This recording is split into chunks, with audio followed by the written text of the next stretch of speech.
சொல்வதெல்லாம் comedy, comedy இல்லைனா போங்கடி நிகழ்ச்சிக்கு உங்களை அன்போடு வரவேற்கிறோம். இங்கே இன்னைக்கு 2 பேர் வந்திருக்காங்க மக்களே.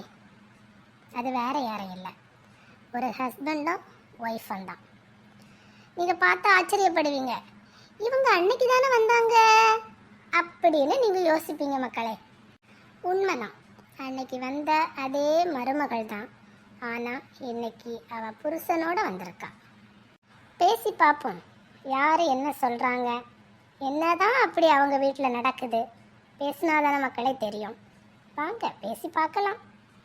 ரிப்போர்ட்டர்ஸ், அவங்கள உள்ள அனுப்புங்க. வணக்கம் மேடம், நல்லா இருக்கீங்களா? ஆமாப்பா, நான் நல்லா இருக்கேன். நீங்கள் நல்லா இருக்கீங்களாப்பா? வணக்கம் வணக்கம், உட்காருங்கப்பா. என்னம்மா வாயாடி பொண்ணு, எப்படி இருக்க? நல்லா இருக்கிறியா? என்ன புருஷனோட வந்திருக்க? புருஷன் மேலே ஏதாவது கம்ப்ளைண்ட் கொண்டு வந்துட்டியா? என்ன மேடம், நீங்களே என்ன வாயாடின்னு சொல்றீங்க? அதுவும் என் வீட்டுக்காரர் முன்னாடி வச்சு சொல்லிட்டீங்க. அவைய சும்மாயே என்ன ஏதாவது சொல்லுவாவையா மேடம் நீங்க? சரி உட்காரு அம்மாடி, உட்காரம்மா, பேசலாம், உட்காரு. சொல்லுங்கப்பா, உங்க பேர் என்னப்பா? சுகுமார் மேடம். சொல்லுங்கப்பா, என்ன பிரச்சனைப்பா? என்ன பிரச்சனை? மேடம், பிரச்சனை எல்லாம் ஒன்றுமே இல்லை மேடம். ஏதோ அங்கே ஒரு மேடம் இருக்காங்க, உங்களை பார்க்கணும்னு சொன்னாங்க, வருவியலா வாங்க அப்படின்னு சொல்லி தான் கூட்டிகிட்டு வந்தா. என்னம்மா ஜானகி, உன் புருஷன் என்ன சொல்றாரு? அமைதியா இருக்க, என்னம்மா விஷயம்? மேடம், அன்னைக்கு நாங்க இங்க வந்தோம்ல மேடம், எங்க மாமியார் எப்படி எல்லாம் பேசினாவ, அது அப்படியே என் வீட்டுக்கார்ட்ட சொல்லுங்க மேடம், அதுக்கு தான் கூட்டிட்டு வந்தேன். அம்மாடி, அதை நீயே சொல்லியிருக்கலாம்லாமா? பார்க்க தங்கமான பையனாட்டம் இருக்கிறாரு, என்னம்மா இப்படி பண்றியம்மா? மேடம், இவிய நல்லவிய தான் மேடம். ஆனா அவிய அம்மா ஏதாவது சொன்னா மட்டும் அதை அப்படியே கேட்டுட்டு வந்து என்ன வந்து யாசுகாவ மேடம். ஏப்பா என்னப்பா, உன்னை நம்பி தானப்பா இந்த பிள்ளை வந்திருக்கு. உங்களை நம்பி தானே வந்திருக்கு, அப்ப என்னப்பா நீங்க இப்படி பண்றீங்க? மேடம், நான் காலையில் ஆனால் வேலைக்கு போயிட்டு ராத்திரி தான் மேடம் வரேன். இவளுக்குள்ள அப்படி என்னதான் நடக்கும்னு எனக்கு தெரியாது மேடம். வாசல்ல காலை எப்போ எடுத்து வைப்பேன்னு 2 சைடும் காவல் இருப்பாவோ போல மேடம். காலை எடுத்து வச்சதும் தான் உண்டு. அந்த சைட்ல இருந்து அவிய சொல்ல, இந்த சைட்ல இருந்து இவிய சொல்ல, எனக்கு காதுல இருந்து ரத்தம் மட்டும்தான் மேடம் வரல. ஓஹோ, நான் பேசுறது உங்களுக்கு காதுல ரத்தம் அடியது மாதிரி இருக்கோ? இப்பதானே உண்மையெல்லாம் தெரியுது. பாருங்க மேடம், இப்படி இந்த வாயை வச்சுக்கிட்டு இருந்தா நான் என்ன மேடம் செய்ய முடியும்? இப்பவே இந்த பேச்சு பேசுகா, அப்ப காலையில நான் வேலைக்கு போன பிறகு எங்க அம்மாட்ட என்ன பேச்சு மேடம் பேசுவா? அவியலும் பேசுவா, பேச மாட்டாவன்னு நான் சொல்லலை மேடம். அவியலுக்கு வயசாயிட்டு, இவ சின்ன பிள்ளை தானே மேடம், கொஞ்சம் பொறுத்து போகலாம்ல. என்னப்பா, நீங்க உங்க சார்பா ஏதாவது இவள்கிட்ட ஏதாவது குறை இருக்குன்னு சொல்றீங்களாப்பா? இவ ஏதாவது பேசுறா எடுக்கிறா அப்படி நீங்க ஏதாவது நினைக்கிறீங்களாப்பா? உங்களுக்கு இவன் மேல ஏதாவது ஒரு கோபம் வருத்தம் அப்படி ஏதாவது இருக்காப்பா? சொல்லலாம் மேடம். எனக்கு அப்படியெல்லாம் எதுவுமே இல்லை மேடம். ஒரே ஒரு இதுதான் மேடம், இவன் எங்கேயாவது வீட்டை விட்டு வெளியே போகும்போது பக்கத்து வீட்லேயோ இல்லை அவிய அம்மா வீட்டுக்கோ போகும்போது எங்கள் அம்மாட்ட முகத்தை பார்த்து சொல்ல மாட்டாளாம் மேடம். அப்படியே திரும்பி நின்றுட்டு செவுத்தை பார்த்து சொல்லிட்டு போகலாம். அப்போ அது அவியலுக்கு ஒரு மாதிரி தானே மேடம் இருக்கும். அவிய நான் வந்த உடனே சொல்லுகாவ, அது உன் பொண்டாட்டி செவுத்தை பார்த்து சொல்லிட்டு போறா, அது நான் எங்கள் அம்மா வீட்டுக்கு போயிட்டு வரேன்னு அப்படி சொல்லுகான்னு சொல்லாவ மேடம். அது எப்படி மேடம்? மேடம், அவியல எங்க அம்மா வீட்டுக்கு போகணும்னு சொன்னா அவிய போக கூடாதுன்னு மூஞ்சிய காமிச்சிட்டே இருக்காவ மேடம். அப்ப எப்படி மேடம் அவிய மூஞ்சிய பார்த்து சொல்லதுக்கு தோணும்? கொஞ்சமாவது நீங்க யோசிச்சு பாருங்க மேடம். எனக்கு இவிய ஒரு ஆள் தான் சப்போர்ட்டிங் இருக்காவன்னு நினைச்சேன் மேடம். ஆனா இப்பதானே தெரியுது இவியல அவிய அம்மைக்கு தான் சப்போர்ட் பண்ணுகாவன்னு. அதனாலதான் அவியலும் சேர்ந்துக்கிட்டு ஆடிட்டு கிடக்காவ. லேட்டி, நீ கொஞ்சம் வாயை குறைச்சிக்கிட்டு இருந்தாலே வீட்டில் நிம்மதியாக சந்தோஷமாக இருக்கலாம். உன் வாய் பின்ன கால் இங்கேருந்து அங்கே வர நீளும்னா வாய் இங்கேருந்து அங்கே வர நின்றுட்டே போகும். அம்மாடி, கொஞ்சம் வாய குறமா. உன் புருஷன் தங்கமான பையன், எவ்வளவு தங்கமான பையனா இருக்கிறாரு. இவரை வச்சு உன்னால வாழ முடியலையாம்மா? இந்த வாய் இருந்த அந்த மனுஷன் என்னதான் பண்ணுவாரு?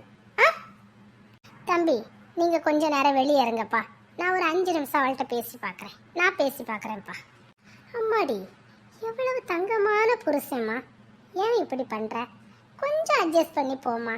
நான் கூட நீ அன்னைக்கு சொல்லும்போது சரி உன்னை சமையல் பண்ணுறதுக்கு கொடுமைப்படுத்துகிறாங்க, அதெல்லாம் கஷ்டமாக தான் இருக்கும், நான் இல்லைன்னு சொல்லலை. நம்ம சமையல் பண்ணும்போது வந்து எண்ணெய் எவ்வளோ ஊற்றுறோம், கடுகு எவ்வளோ அப்படி பார்க்கும்போது நமக்கு சமைக்கவே தோணாது, அது கஷ்டமாக தான் இருக்கும். ஏன் இப்படி பண்ணுறாங்க, இதுக்கு அவங்களே சமைச்சிருக்கலாமே, எல்லாம் தோணதான் தான் செய்யும். எல்லாமே சரிதான், நீ சொல்கிறது எல்லாமே சரிதான், நான் ஒத்துக்கிறேன். ஆனால் இந்த வாயை கொஞ்சம் குறைக்கலாம்லாமா?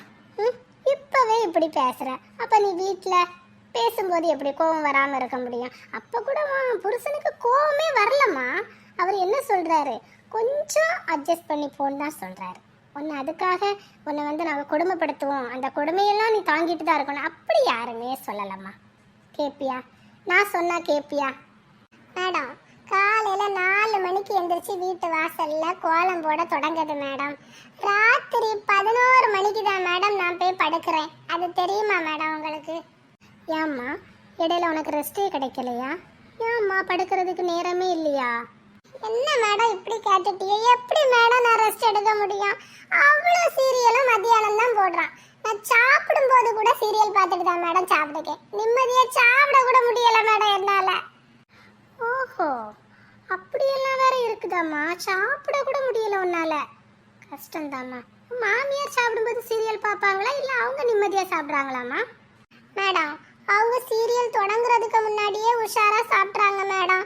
அதனால அவங்களுக்கு சீரியல்லாம் டிஸ்டர்ப் எல்லாம் இல்லை மேடம் சாப்பிடும்போது. இது கொடுமைதாம்மா. இந்த கொடுமையை நம்மளால மாற்ற முடியுமான்னு தெரில. இருந்தாலும் முயற்சி பண்ணி பார்க்கலாம். நம்ம குழு இருக்கிறாங்க, நம்ம குழு அனுப்பி பேசி பார்க்க சொல்லலாமா? ஏதாவது சீரியலை குறைக்க முடியுமா மத்தியான டைம்லன்னு கேட்டு பார்க்கலாம், பேசி பார்க்கலாம். நம்மளால முயன்றால் முடியாதது எதுவுமே இல்லைல்லாமா? அப்படியெல்லாம் நீங்க குழுவை அனுப்பி பேசண்டா மேடம். அந்த ரிஸ்க் எல்லாம் நீங்க எடுக்கண்டா மேடம். நான் வேணா சாப்பிடாம கூட இருந்துக்கிட்டேன் மேடம், அது ஒன்றும் பிரச்சனை இல்லை மேடம். தம்பி, நான் உங்க ஒய்ஃப்கிட்ட பேசி பார்த்தேன், என்னால் முடிஞ்ச அளவுக்கு பேசி பார்த்தேன்ப்பா. அவளை மாற்றிக்கிறதாவே இல்லை. அவளே மாற்றிக்கிட்டா மட்டும்தான்ப்பா முடியும், வாய்ப்பே இல்லை. எவ்வளவோ பேசி பார்த்தேன், எவ்வளவோ எக்ஸாம்பிள் எல்லாம் சொல்லி பார்த்தேன்ப்பா, அவள் மாறுறதாவே இல்லை. குடும்பம் ஒற்றுமையாக இருக்கணும்னா யாராவது ஒருத்தர் விட்டு கொடுக்கணும்லப்பா, விட்டு கொடுக்கணும்ல. மேடம், எனக்கும் அவளுக்கும் ஒரு பிரச்சனை கிடையாது மேடம். ஏன்னா நான் அவள்கிட்ட பிரச்சனைக்கே போகிறதில்ல. அவள் என்ன சொன்னாலும் அப்படியா, சரி, ஆமாம், அப்படி சொல்லிக்கிட்டே இருப்பேன் மேடம். அதனால அவளுக்கு எனக்கு ஒரு பிரச்சனையுமே கிடையாது. இவ சொல்லதுக்கு எங்கள் அம்மா அதே மாதிரி சொல்ல முடியுமா மேடம்? ஆமாம், சொல்லு, கேட்கேன், அப்படி அவங்க சொல்ல முடியாதுல்ல மேடம். அவங்க சொல்லதுக்கு இவ சொல்லலாம், ஏன்னா இவ சின்ன பிள்ளை தானே மேடம். கொஞ்சம் அட்ஜஸ்ட் பண்ணி போகலாம்ல மேடம். ஆனால் உங்கள் அம்மா உங்களை விட்டு கொடுக்காம தான் பேசுகிறாங்கப்பா. நல்ல வளர்ப்பு, நல்லா வளர்த்துருக்காங்கப்பா.